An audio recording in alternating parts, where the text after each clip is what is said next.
With the help of the higher defense funding promised for this year and the next, the Marine Corps is moving out to modernize its combat capabilities to match the rising strategic threats from China and Russia, the service's top combat development officer said. And they are doing it in many cases in close coordination with the Army, Lieutenant General Robert S. Walsh, the Deputy Commandant for Combat Development and Integration, told the Senate Armed Services Seapower Subcommittee on Tuesday. After years of struggling with limited funding to improve their readiness, the new, substantially higher defense budget will allow us to begin increased emphasis on modernization, Walsh said. Walsh listed efforts to modernize and improve the Corps' long-range precision fires, ability to communicate in a degraded environment, protected mobility, air defense and information warfare. Subcommittee Chair Senator Roger Wicker insisted that the Marines should coordinate their modernization efforts with the Army, to cut time and money, and Walsh agreed, citing collaboration on several key programs.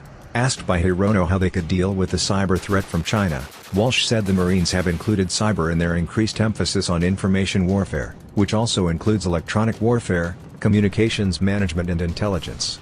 He noted the creation of the Information Group in the 3 Marine Air-Ground Expeditionary Forces, and the insertion of information warfare capabilities down to the company level. Asked the usual question about the viability of amphibious operations in an era of long-range missiles and other defenses, Walsh said, "When we look at the new threats, new weapons, we have to look at it in different ways. We're not going to be storming the beach like Iwo Jima," he said, and noted a technology demonstration last year at Camp Pendleton, California, in which the initial assault waves were all unmanned vehicles. Asked by Wicker about their ability to deal with the danger of mines in very shallow waters and on the beach, Walsh conceded that was a difficult challenge, which the Marines are attacking in coordination with the Navy. Walsh also noted the Marines' new focus on improving the lethality of the amphibious ships in response to Marine Corps Commandant General Robert Neller's warning that they would have to fight to get to the fight. Questioned Ranking Member Senator Mazie Hirono about lethality gaps against a peer competitors such as China, Walsh said that during 16 years of focusing on the different threats in Iraq and Afghanistan, we're now looking at that strategic threat. We're well behind in a lot of areas. To address that situation, the Marines are looking at how can we refocus the capabilities we have, he said. He cited the example of improving the existing high-mobility rocket artillery system to give it up to 3 times the current range to meet the immediate long-range precision fires requirements.